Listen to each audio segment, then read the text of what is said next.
And yes, sorry, just sorting out the light.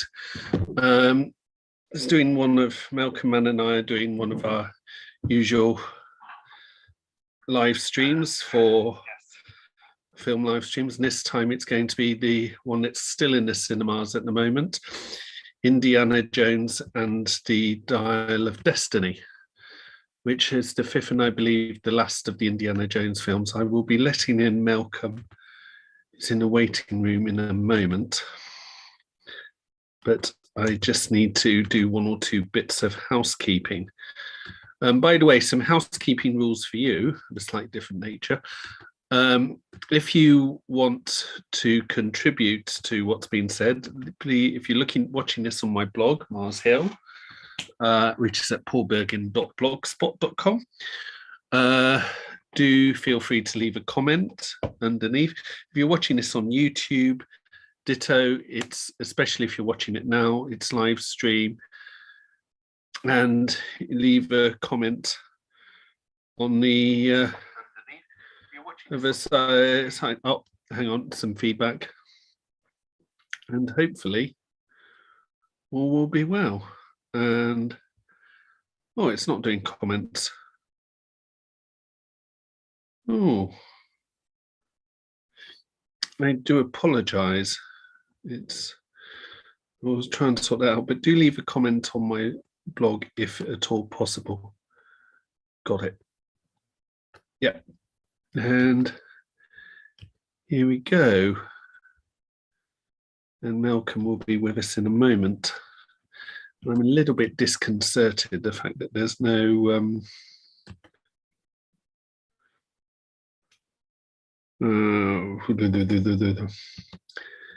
there's no live stream chat conversation. And I will try and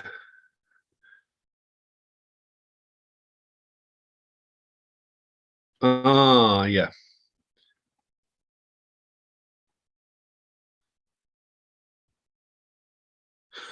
Oh.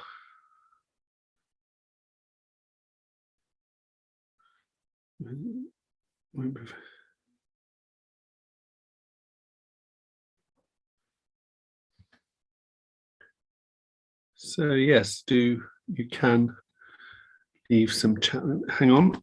And Malcolm's here. Sorry, Malcolm, I got caught up with the technicalities of what I was doing for a moment.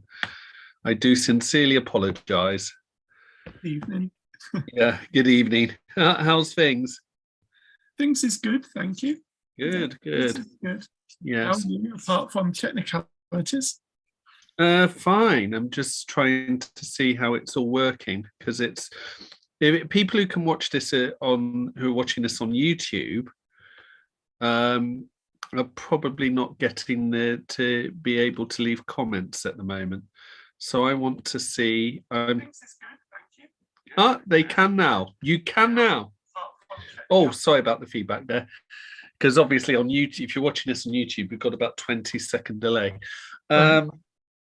Yeah, for those of you watching on YouTube, I've now set up the chat. So if you want to leave a comment, that's fine. And ditto if you're watching this on blog.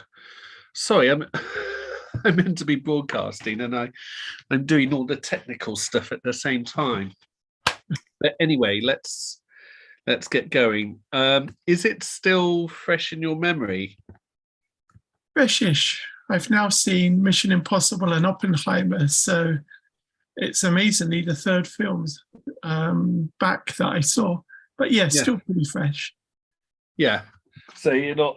Yeah, you don't want to get them all blurred in your memory. And no chance of that.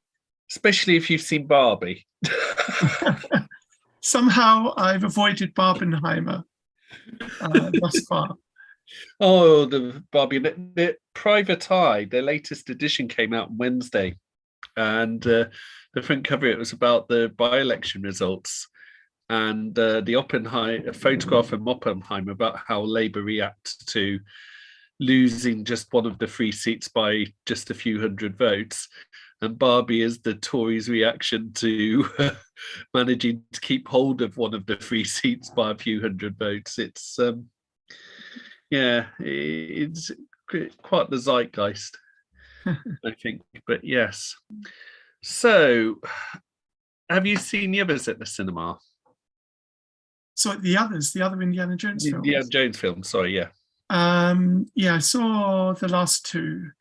I don't think I saw Raiders I don't have any memory of seeing Raiders or Temple of Doom. That was a bit too long ago to remember. But certainly I saw Crusade and Crystal Skull. Yeah. Yes. The only one I've seen at the cinema, other than this one, was Indiana Jones and the Temple of Doom. Right. It was one of the very first films I saw at the cinema, and I would be. When did it come out? I know what year it was, and it's in 84-ish. Oh yes, but I want to know exactly how old I likely was. And I'm just looking it up quickly on Wikipedia because it will give the release dates per country. Yeah, released. Well, in the US, it was released in America. Yeah, it was basically eight years old, coming up to 9.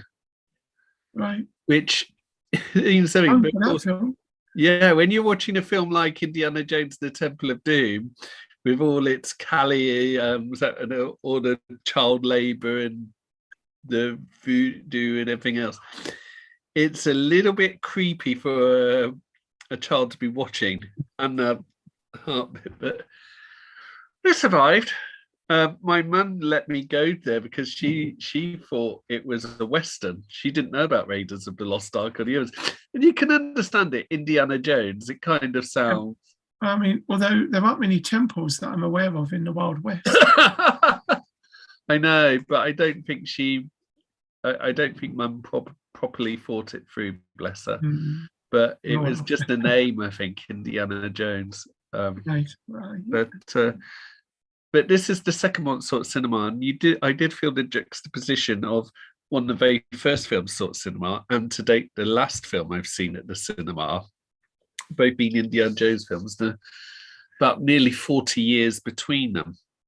Yeah. And it does feel quite, but it felt like the beginning did feel almost like I was watching the film just after Last Crusade, like some unknown hidden Indiana Jones film made in the early 90s because of the CGI and the setting of the last year of World War II. Two things. What did you think of those first scenes? And 2, what did you think of the use of CGI on Harrison Ford?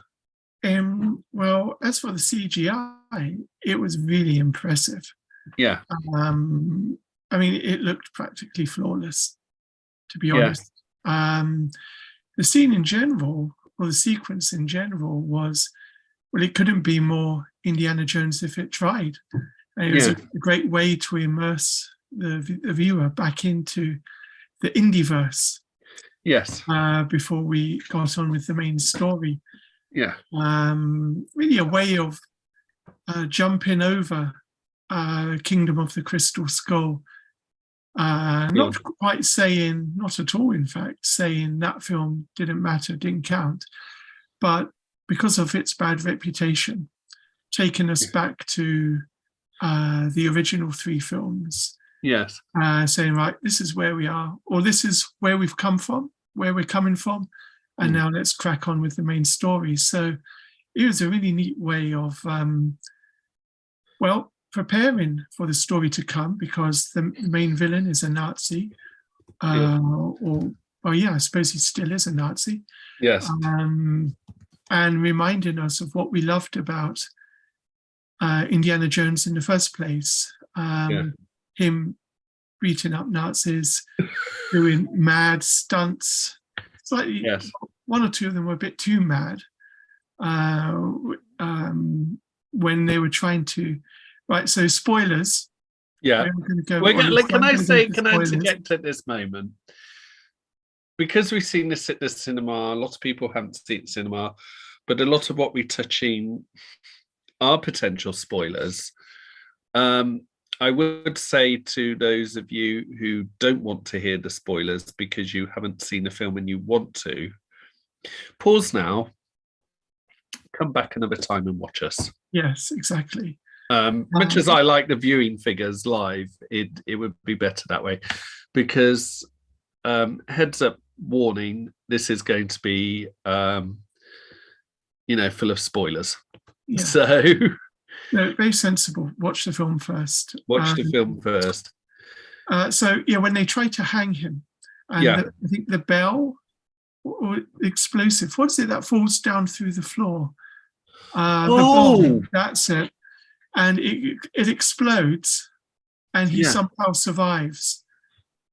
And it's not quite the fridge scenario, jump in the fridge. It's getting there, because I thought that bomb would have incinerated him. Yeah. And he somehow got away with it. But because the rest of the sequence is so good and so true to the originals, I didn't really worry about it that much. Or at least I was able just to let it go. So I really enjoyed him on the train. Yeah. On, above, on top of, inside. It was a very good sequence.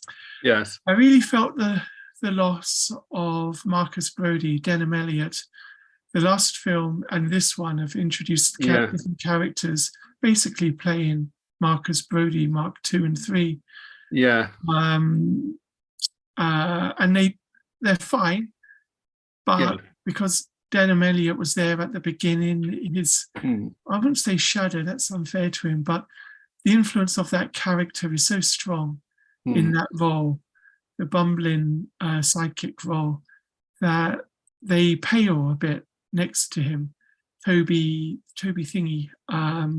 Toby Jones.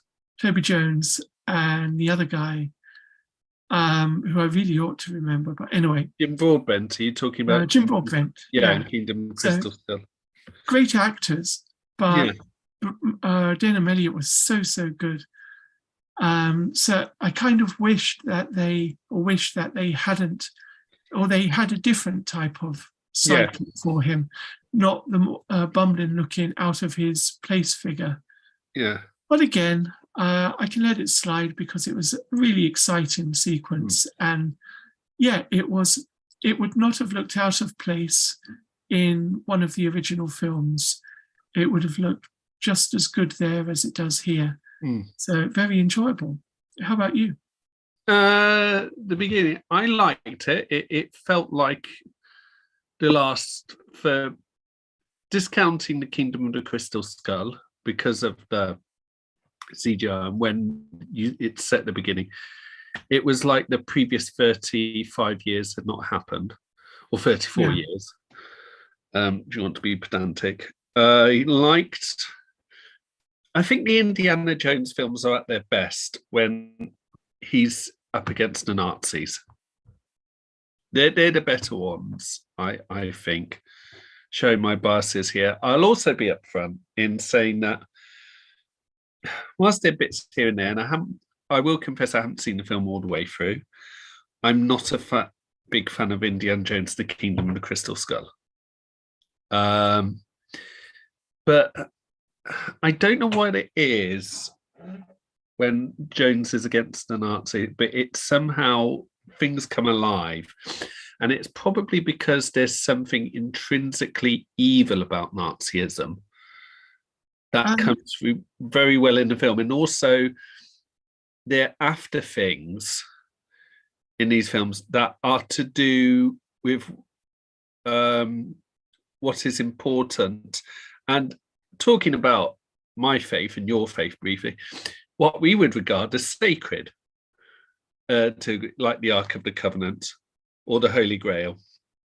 Or in this case, there was the spear that they found to be false, but Hitler badly wanted. But interestingly, the twist is what he wasn't known is half the Dial of Archimedes is there.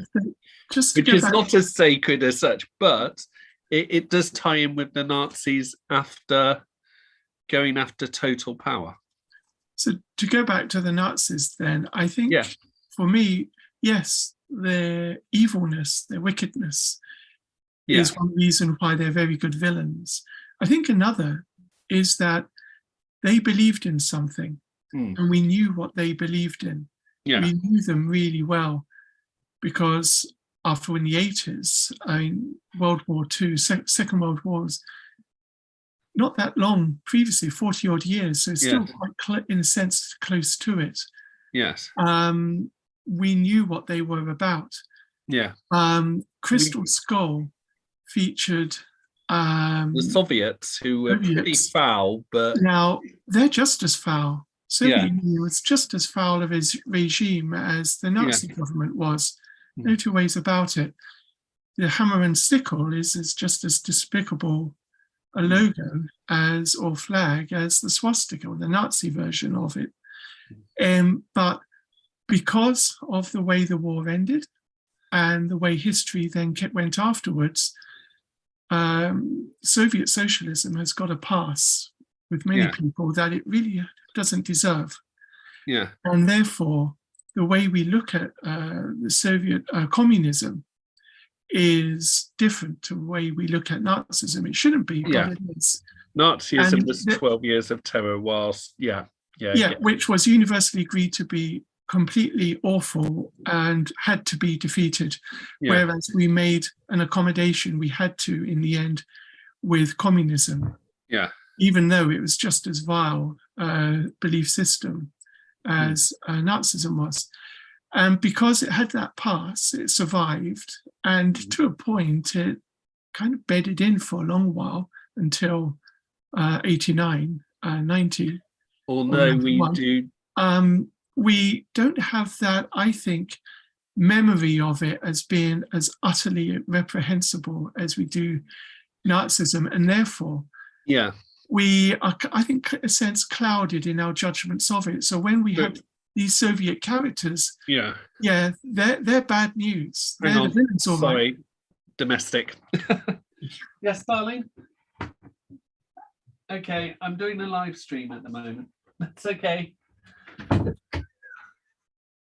So when we see them on the screen, we don't regard them in the same way with the same strength or feeling, either intellectual or emotional, as we do Nazis, and therefore they're less powerful as villains.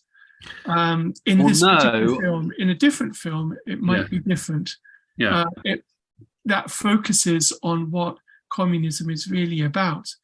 But in this one, where the focus isn't on what they believe, it's just, this is what they are, they want this, they're bad guys, but we're really focused on Indiana Jones and his pals.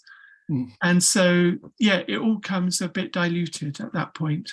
So that's why I think Nazis make the better villains. Yeah. Also, I can see the argument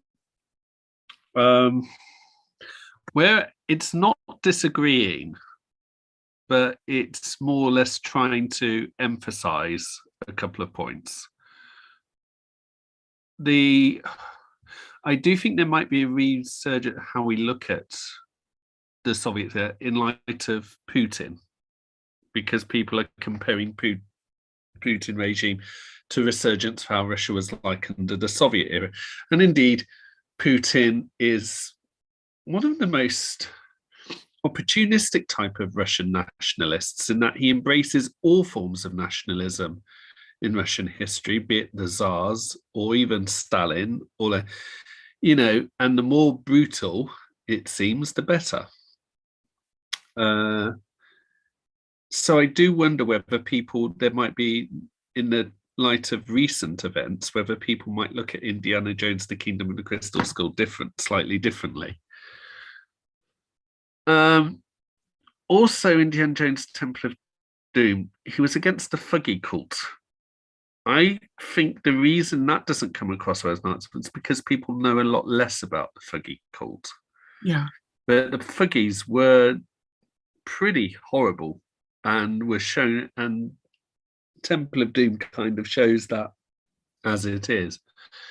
In my understanding, anyway, what I've heard about the Thuggies. So I don't think it's whether they're more or less, the films, I don't think it's so much the films showing them as more or less vile, it's how the audiences react. Well, I think it's an interplay of both. Okay. yeah, for sure. But yeah, audience reaction leans on or comes out of how the film represents the characters on the screen. Yeah, definitely interplay. Yeah, but yeah, I mean, that's probably why. Well, apart from any other reason, why Temple of Doom was regarded as the weakest until Crystal Skull came along. Yeah. Although its problems are probably more profound. Yeah. Although having said that, I did watch it last week, and yeah, it's still not great, but I wasn't quite as virulently against it as I was in the cinema. So I could see some good things in it.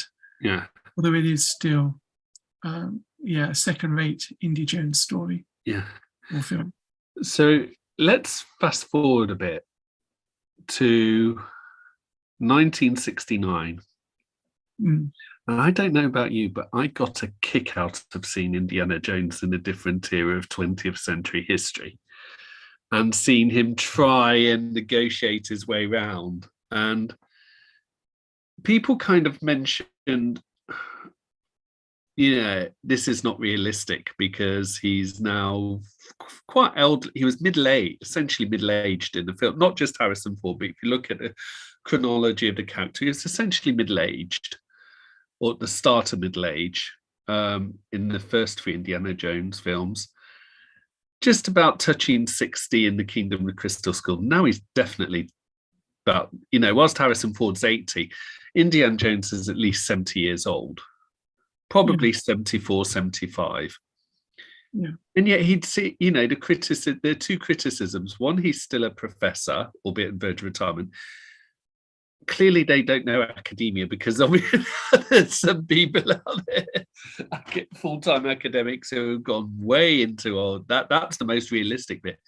But other thing is how agile Indiana Jones, irrespective of how agile and fit Indiana Jones seems to be for his age, even though, his age is referred to, etc. I think they've forgotten the fact that he drunk from the Holy Grail. But I mean, some people just have good genes. That's true. That's true. Just before logging on for this, I saw a story online about a 93-year-old who's climbed a mountain somewhere. He's got help. He's not exactly moving quickly. Yeah. The fact he's 93 and can get up a mountain. Some people are just very fortunate like that. Yeah. So, Indiana Jones, irrespective of what he drank, could be regarded as one of those people. Yeah. But yeah, I'm sure the drinking the Grail didn't hurt him, despite his faith. What is a long roundabout thing is, what did you make of the overall scenes of him being, and in New York City in the late 60s? They were shot really well. One thing Hollywood always does exceptionally well is the dressing of the scene. Yeah. Whether it's sci-fi or a period drama or anything in between. I don't think I've ever seen a film where it hasn't looked like it was meant to. I mean, you hear about, or you read about afterwards, oh look, that character's got a watch, or there's a plane flying by in a Wild West drama. You never see it on the screen, never notice it. Yeah. And it was shot in Scotland. They did ever so well with it. Oh. It was Glasgow, where he's riding down the road. That was in Glasgow. Yeah, we've got some comments. There's a Matthew Alan Newland who's watching this from Canada, I believe. Late to your discussion, but interested in your take. He said, I appreciate the perspective on communism. My wife was born in an then-Soviet Union in Ukraine. The Ukrainian genocide of 1932 to 33 has been largely forgotten by the rest of the world. It has. There was a brilliant Welsh journalist also by the name of Jones. That's a film you should watch. Film you should watch.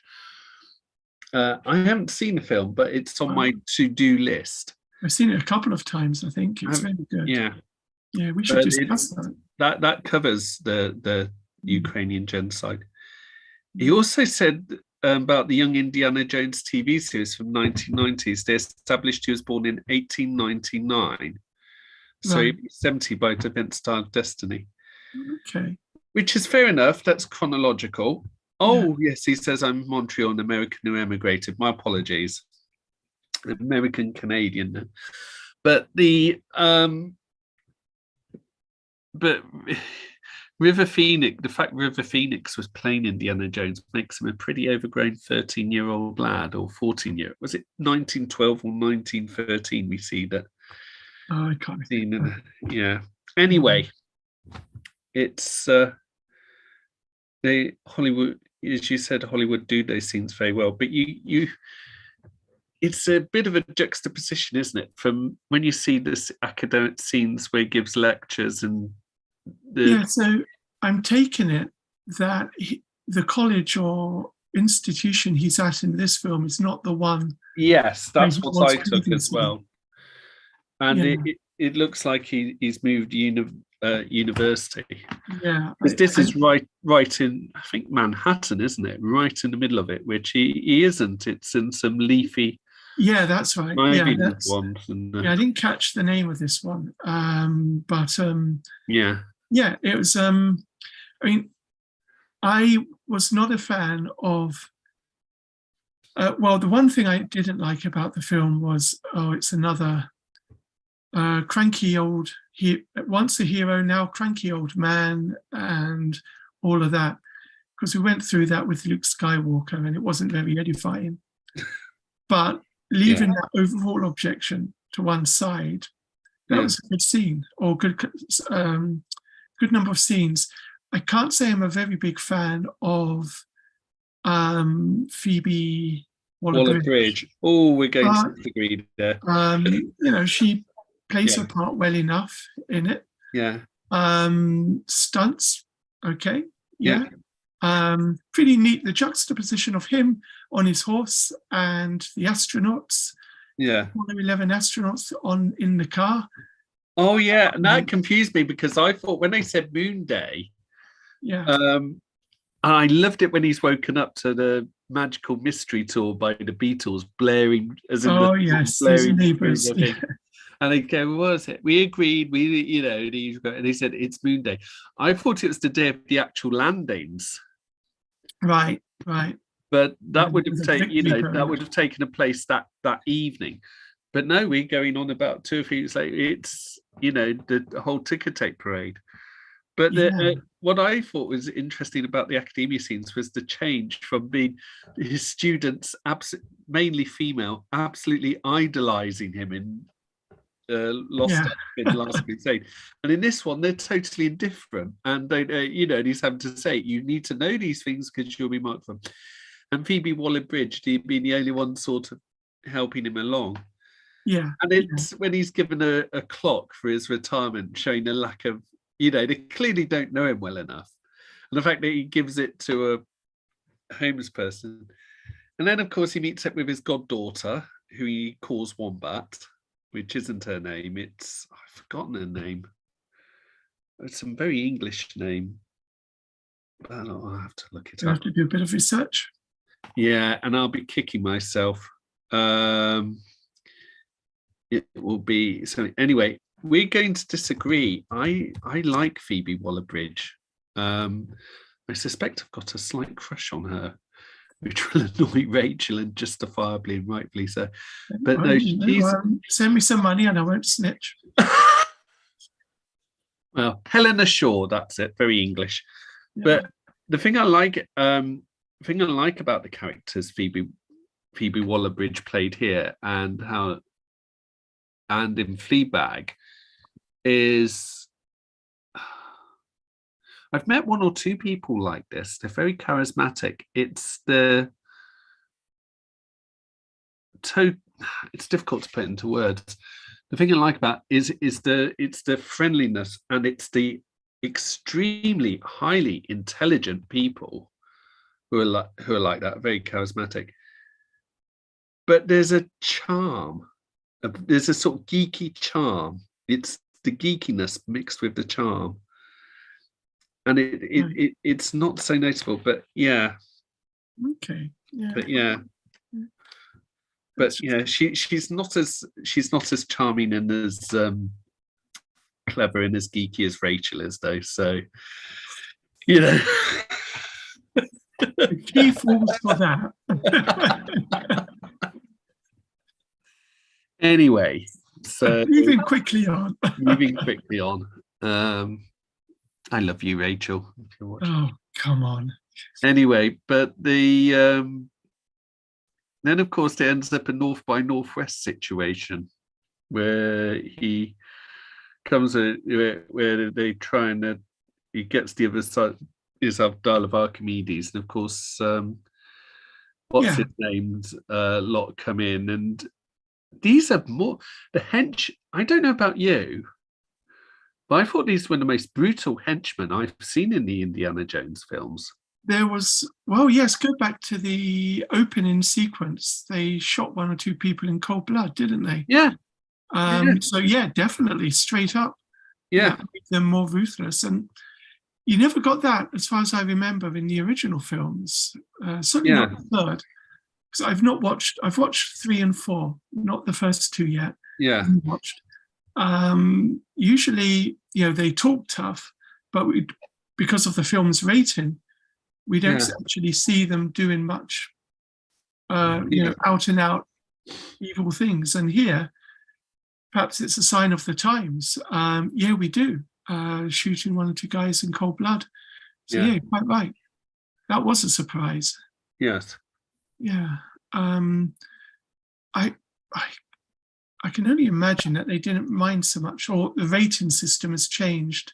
The censor doesn't mind. As long as you don't see blood. I think that's important. I also think I don't have a problem, because I remember some of the things I watched at 10, 11, 12, or 12. I wouldn't show it to anyone younger than 10. But I don't think there's a problem with villains being seen as that nasty, providing it's hard. I mean, you said there isn't blood or gore. It's hardly Sam Peckinpah, and they do get their comeuppance of sorts in the end. But we'll talk about that much later on. No, one of them, I wouldn't wish that was brood. The way one of them was killed, I thought was pretty horrific, and I slightly objected to that. But anyway, in true North by Northwest fashion, Indiana Jones is believed to be guilty for the murder of the 2 academics. Yeah. So clearly a whole load of people think stroppy professor, day of retirement, decides to... but of course he gets spotted in the after escaping via horse, and like I say, Horse in the Underground, these brilliant scenes. And then, of course, he's rescued by John Rhys Davies, no less. Returns. That was lovely seeing him again, I have to admit. Were you expecting to see him? I wasn't, again? No. I hadn't looked up anything on IMDb, so yeah, I didn't know about that. I saw the trailer, and I did see him as Salah going, "Give him hell, Indy." Okay. So I kind of knew he was going to pop up, but I didn't know where he was going to pop up and how long he would be in the film or short or anything. So it was still a nice surprise to see him pop up. But it was a surprise seeing him in New York. Yeah, they explained it well enough. Yes.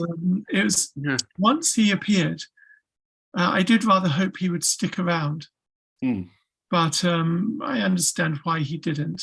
But yeah, no, they gave a good explanation of it, that Indiana Jones got him over there whenever it was. Yeah. So yeah, it was just a pleasant callback to the original pictures, certainly. Yeah. Bit of fan service. Yes, but it's like watching a Doctor Who anniversary special and seeing a former companion turn up for at least 2 minutes. It does its job. If the story is written well enough, this kind of thing is a boon. Yeah. Than a bane. And his part was written well. So yeah, it was great seeing him, and he fitted in. On that point, Yeah. they explained really well why Henry Jr., Henry Yes. III, was no longer in it. I thought that was a Did really you? good, really well done explanation of why he had been written out. Yes. Didn't you find it interesting that we didn't even see a photograph of him? Plenty of photographs of Marion, but not. Yeah, I wonder if they didn't have the rights to show Shia LaBeouf's face, Yeah. because otherwise it would have made more sense if he loved him that much to have a photo somewhere. Kind of wonder what was going on between Shia LaBeouf and the production team. Maybe he just didn't want to be involved with it in any way, Yeah. moved Yeah. on and said no, or they weren't interested in him. Yes. His character wasn't particularly well received, or anything the actor's done since. I mean, I can't hold it against the film too much, because maybe because of the circumstances of his death, it would be too hard for Indiana Jones to have an image of him about. Yeah. So, it's still the 60s, Vietnam's at its height, and maybe it would just be too rough. And that's why there's no photograph there. But yeah, it's a shame that it wasn't. It's also worth pointing out, in American world, we're going into not just Vietnam, a whole area of cynicism, moon landings notwithstanding, in American history, in that the previous year, Martin Luther King and then 2 months later, Bobby Kennedy were both assassinated.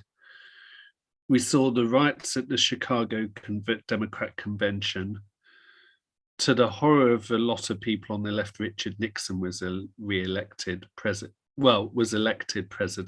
on his second attempt, his first obviously versus JFK. Yeah.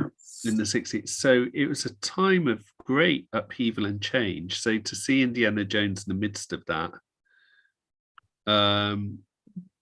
is quite incredible. But obviously going on to the Morocco, where Helena isn't quite what she seems. She's trying to sell the dial, which I find is a bit strange considering she knew. But it is sort of said, she sees it as a thing that, is driving 2 old men.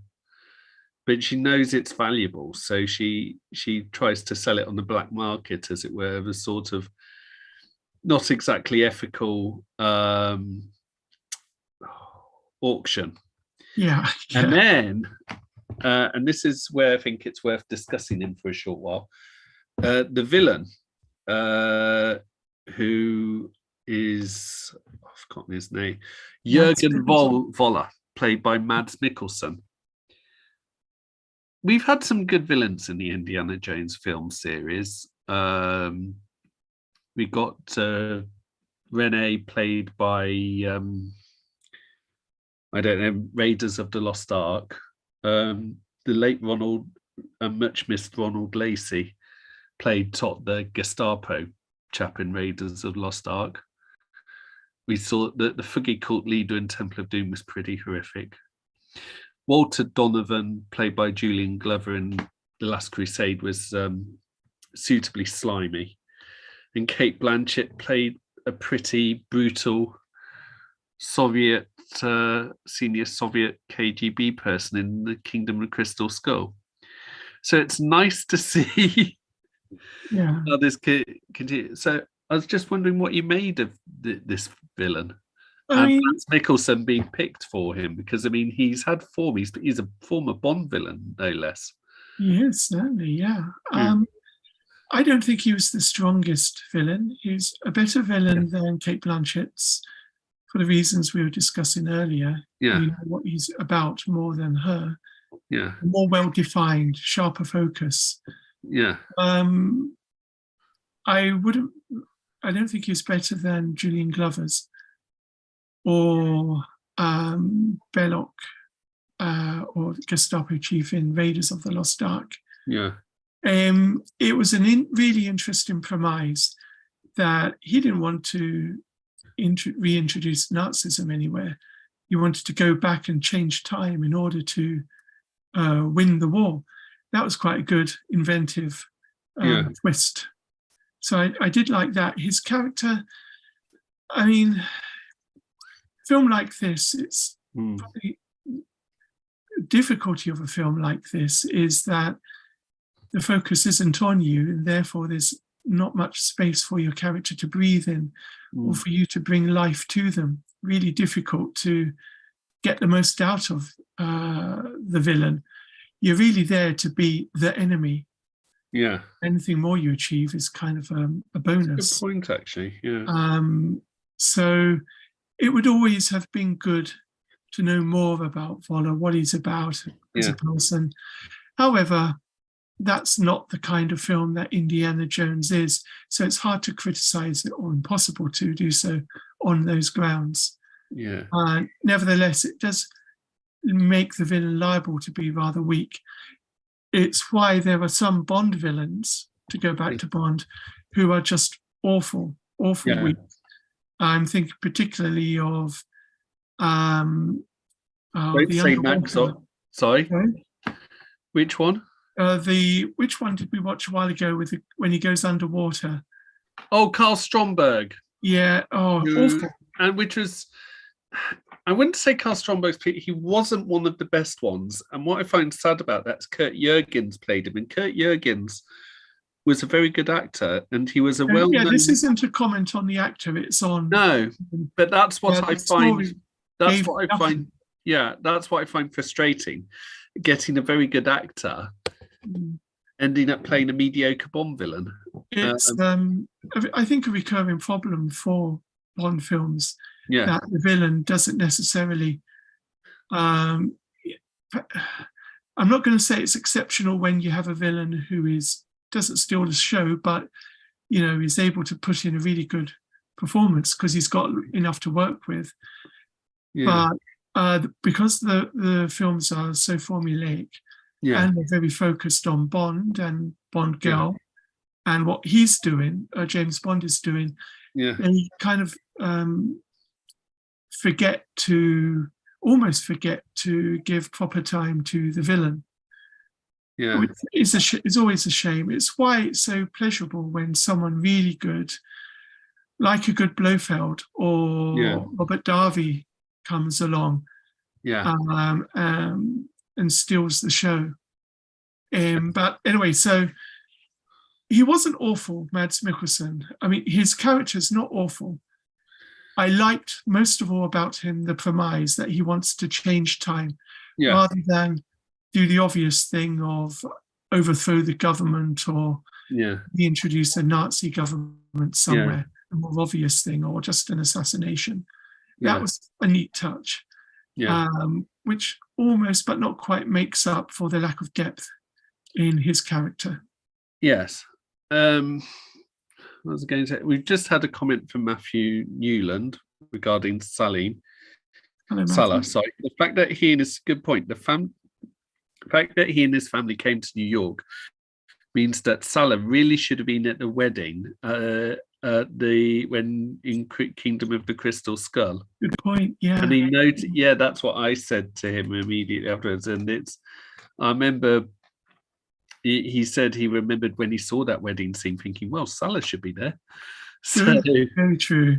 Yeah. I guess that's more to do with either they forgot or the actor couldn't take part or didn't want to take part. Yes. Because otherwise, yes, he should definitely have been there. Yeah. Yeah. So they have a Egyptian version, a Moroccan version of... was he Moroccan? Did she find him somewhere else, Helena? But another version of Short Round. Oh, the kid, yeah. Yeah. Slightly older, I think it's about 13, I'd say, wouldn't you? Or 12? Yeah. 13, 14, yeah, maybe so. But I wasn't impressed by the way he was represented.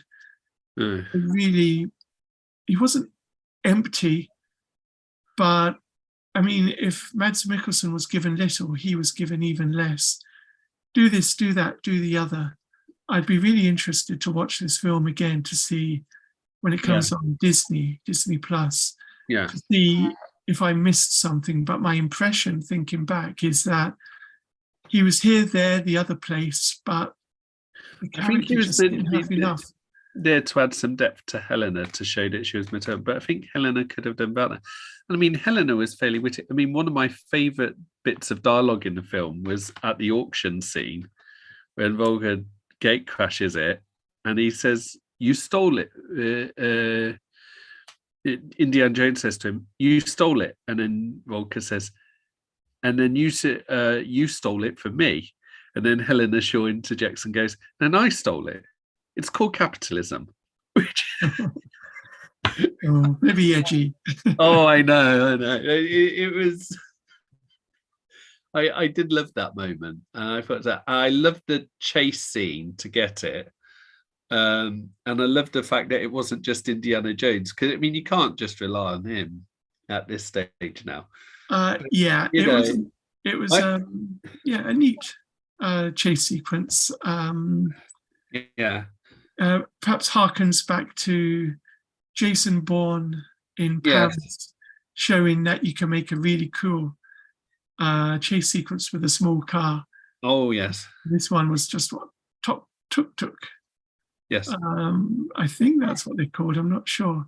yeah, So yeah, it was neatly done, and yeah, you had to allow for the fact of Harrison Ford's age. So they did pretty well there. yes, I have to say, it was the best small car chase sequence I've seen this year, up until I saw Mission Impossible a week or so yes, later, which did the same in Rome. It's even better. yeah. But it was pretty neat. Yeah, pretty neat. What what did you make of the scenes with Antonio Banderas, and specifically the diving scene when they find the other? I did enjoy that. I didn't recognize him at all. I guess it's been a while since I saw him in the cinema. Yeah, But I liked his character. yeah.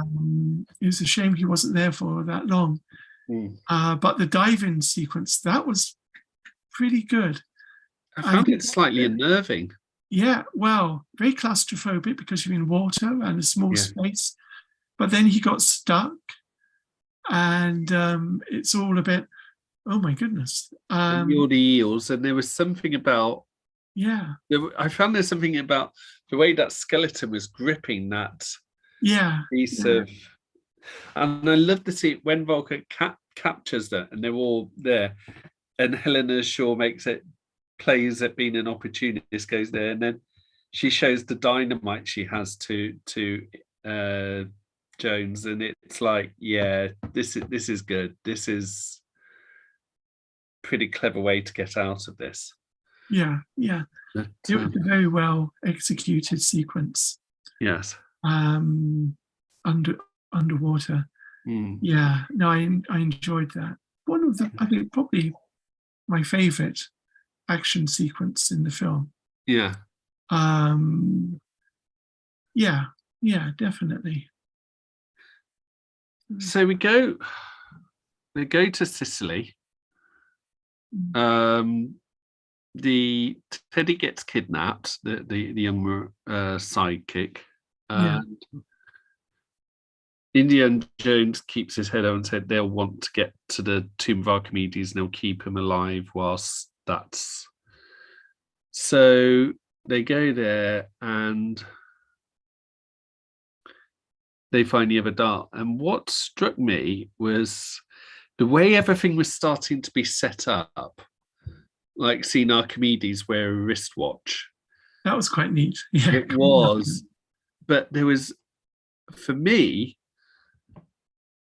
the second most horrific scene in the film, alongside, if not more horrific than the casual murder of two academics. And that's when Teddy is trying to get away and he's handcuffed to this other person and he manages to have the key in the water and then he chains the henchman to the thing. Yes. And I remember thinking that's no matter how vile that henchman is. Yeah. That is cold-blooded. And it's a young kid as well doing that. I can understand the trying to do something horrible to get away, but that is a horrible way to go. I mean, street kid, he's probably seen things. Yeah. And that's how he's able to do it. But yeah, that was a great moment, great in the sense of, oh, crimes. Yeah. That's he's just done that. Yeah. But yeah, right up there with the cold-blooded. Well, quite their level of cold-bloodedness. He's fighting for his life after all. Yeah. But yeah, it's quite a moment. So what did you make of the scene where they decide to try and rescue Indiana Jones? Teddy ends up flying a plane with the pilot waking up in his airborne. And it turns out that Volga wants to go back to 1934 and assassinate Hitler and take over. And I mean, totally insane. Yeah. And then Indiana Jones talks about continental drift, and it becomes very, very, very clear at some point, whatever happens, they're going to go back in time. It's a question of where. And I knew it as soon as I saw the Roman ships on the horizon when they're playing there. It was like, yeah, this is Archimedes and a battle. I saw, but part of me was, it's not a question of hold suspense. An Indiana Jones film where it actually goes back in time. So yeah, if you were watching this, not expecting, in spite of our warning about spoilers, well, tough. You're in deep now. Only yourself to blame. You've only yourself to blame. We did warn you. Yeah. What did you make of all of that? Well, firstly, I never expected it to happen. Yeah. So when it did, that was quite the twist. Yes. Secondly, it's amazing what you can get away with in a story when the story is well told. Yeah. It doesn't need to be a brilliant story or masterpiece. Yeah. But when you set something up well enough, then you can do more. And it's funny that after Crystal Skull, so much criticism of Indiana Jones escaping the nuclear test in a fridge. He jumped the fridge. And why? Because the film hadn't earned the right for such a silly, amazing twist at that point. It hadn't earned the right for it. And so we looked down on it. For me, for all the flaws that this film had earned the right. My only, for such a apparently ludicrous plot twist. And my only quibble is that what they hadn't done before then is said, really, well, given Indiana Jones a particular reason to want to stay in the time of Archimedes. When he was later on, when he said, "Oh, I want to stay here. I've got nothing left for me back home." Yeah. Well, okay, that's kind of true because he's a man out of time now, a relic of the past, and his wife has left him, more to the point. But why stay in the time of Archimedes?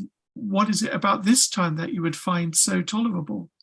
And I wish they'd done something earlier on to say he had a particular passion for ancient Greece, and that's why he's so set on, I've got to stay here, there's nothing for me there.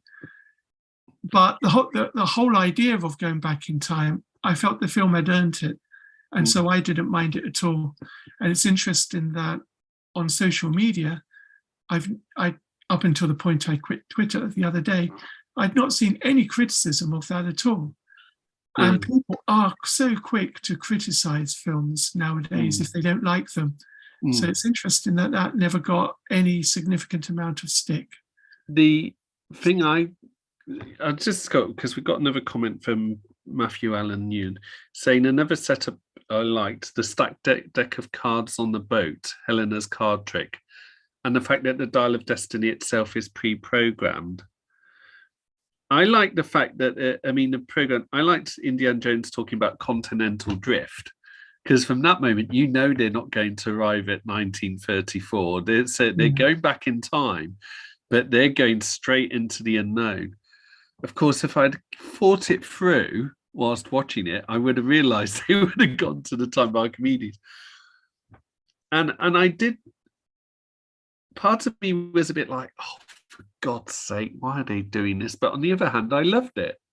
You know, there's the pure parts of the uber purist in me who didn't like that. But then we're talking about a film series about Ark of the Covenant, you know, killing off a whole load of Nazis, and the Holy Grail keeping a, you know, a crusade knight alive for several centuries. It's those films had earned the right for those scenes.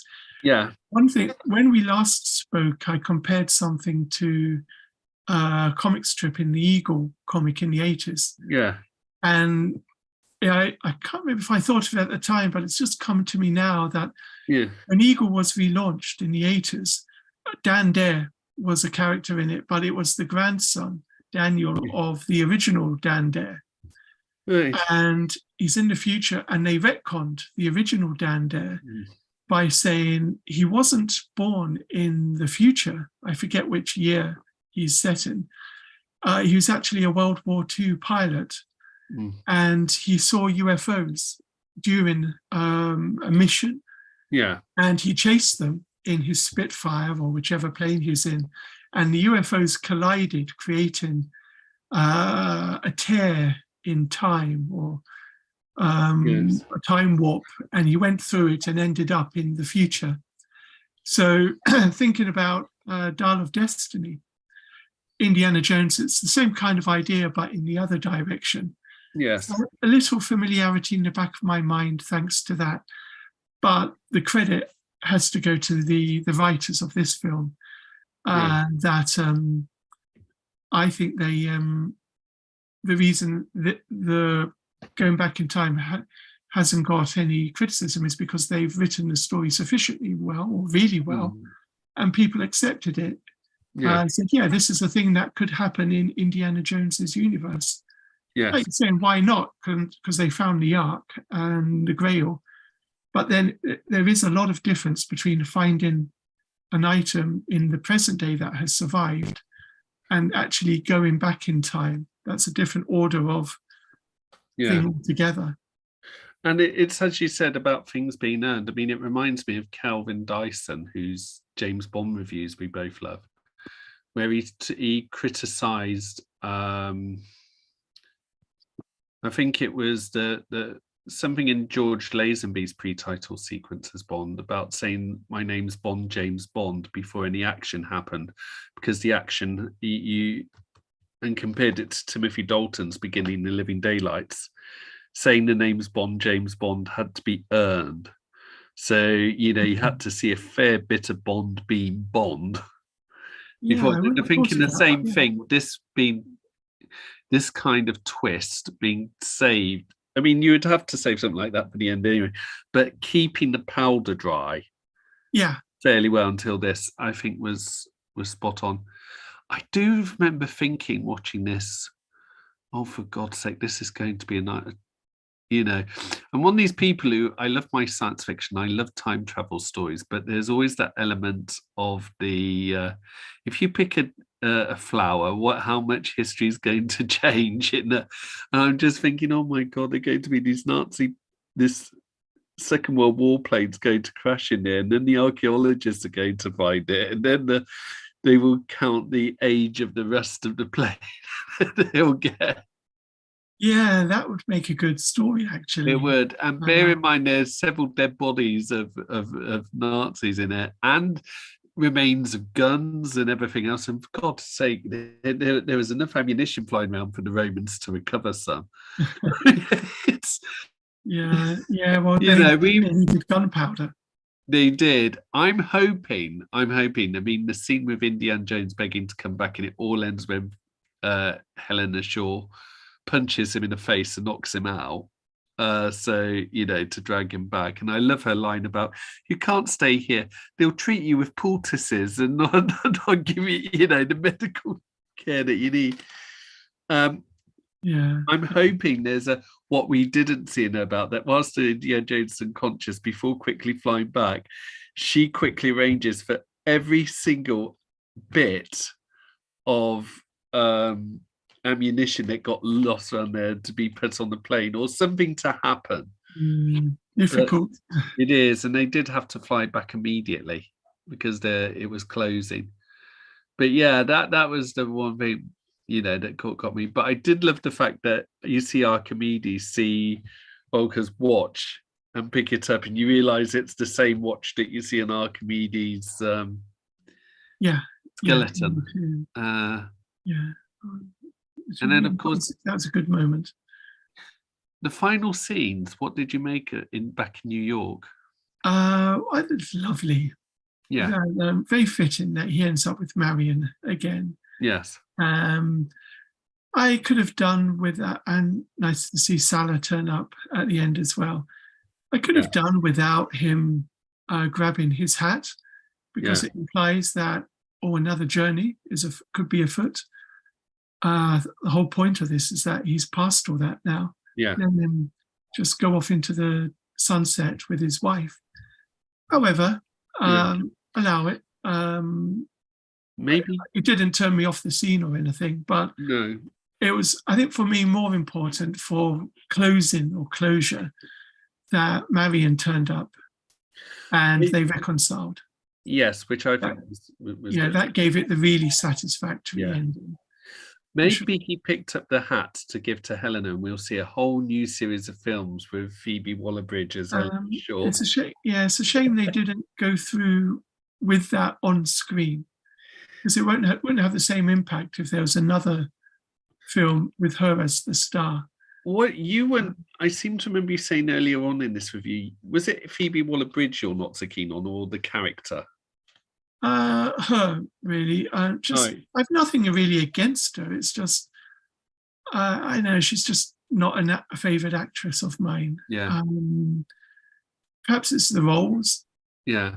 The way she comes across is always rather smug and ironic, and I mean, not that I've even seen her in that much, but it's just, the clips of Fleabag that I've seen, are just not for me. So I've nothing against her, but nothing greatly for her either. No. Yeah. Rachel isn't smug. Oh, I mean, except on the political. But she's not Helena Shaw. No, she isn't. She's far better. Yes, far better. Very firmly. Yes. And you're the one that's going to have to explain this afterwards, not me. I am. I will have to confess. Hope you like sleeping on the couch. She'll do a sort of, oh God, like yeah. But oh dear. Well, no, it was a good closing scene, and I think it gave us what we wanted and needed to see at the end, and gave Indiana Jones and Marion what they deserved as well. So there are only 5 of these films, so it'd be easier to do than say Bond films. Right. In order of preference, from top to bottom, is that easy for you to do? And if not, it is. So how would you do it from bottom to top? Bottom, I'd have to place at least for the time being, Temple of Doom. Yeah. Because although I only saw it in the 80s, and I don't remember it particularly well, I have to preface that by saying it's quite possible that I never saw it, and I'm just speaking of what other people said about it. Okay. But I do intend to watch it again. Yeah. After that, firmer ground now, Crystal Skull. Yeah. Although I watched it recently and it didn't feel as bad as last time, still pretty poor. Yeah. Then this film, Dial of Destiny. Yeah. Then Last Crusade, and then Raiders. Mine would be Kingdom Crystal Skull, Temple of Doom, Dial of Destiny, Raiders of the Lost Ark, Last Crusade. Okay, yeah. So slight changes, but in both of ours, I've noticed we both have the Dial of Destiny right in the middle. Right in the middle, yeah. Yeah. But I'd say if there's a line between the good and the bad films. Yeah. The only bad two are Crystal Skull and probably Temple of Doom. Yeah. The other three, I would say they're good films, but Yeah. they're good in different ways or to different degrees. Yes. Well, we've now spent about 1 hour and 6 minutes discussing this, which I think is a record for us, or one of them. And I think we discussed a Bond film for longer, actually. I think we've done 1.5 hours for one film, but I can't remember which. I think it was No Time to Die. Yeah, probably needed to be 1.5 hours then. Yeah. And that was a very long film. Oh, Matthew Allen Noon, he did talk earlier about there was a computer game called Indiana Jones: The Fate of Atlantis, which ties in with a trilogy of Dial of Destiny and Crystal Skull about time travel. But he's also said that he said my least favourite is Crystal Skull. I need to see Dial of Destiny again to see if I'd like it more than Last Crusade, which he said I felt was derivative of Raiders. Then Raiders, second favourite, and said interestingly, Temple of Doom is my favourite. Wow, that's left field. Yeah. So yeah, very intriguing. Yes, indeed. Yeah, well, it kind of makes me look forward to watching that again to see. Yeah. Risk of vanity. Sorry if you've noticed this awful mark on under my nose, ladies and gentlemen. I cut myself shaving a few days ago with a particularly nasty razor. Yeah. So yeah, I've just suddenly noticed it's on full view, the scar, because it's sort of dry blood. Oh, I'm fine. I'm fine. I bled copiously, but I didn't. No, make the most of it with your wife. Yeah, I mentioned a fictional crush I have, or not so fictional, but anyway, I got this scar. Yeah, that would be. Yeah, very good. Maybe just say nothing about both of these things. She will find out eventually. She has ways. I'm slightly scared of Rachel in a nice way. That's partly why I love her dearly. Okay, that's a funny basis for love, but it's not. I tend to like I've always gone for strong-minded women, and okay. Rachel is definitely a strong-minded woman. And very good. Yes, it's coming up to our 11th anniversary before long. Anyway, yes, time flies. So yes, well, that's an interesting discussion. Let's leave it for August because it is the holidays and everything going on. But we'll keep in touch as to what film to discuss next, and I'll leave the final decision with you. It's eventually your turn, but yeah, okay, I'll think of something. And I look forward to that for this. Yeah, thank you to the guys commenting. Yes, watchers. Thank you for that, Matthew. And also have a look at the BBC website because that's easy to find films there, not just for us, but for those in the UK. But yeah, sorry, my brain's all going at a tangent. But anyway, and I've got the kitchen to do as Rachel made lunch. I mean, I'd go straight to bed if I was you. Well, I've had earlies this week, but I'm fine. But I need to. Yeah, I will need to go to bed before too long. Anyway, God bless. Have a good rest of the week, and you too, both. All the best.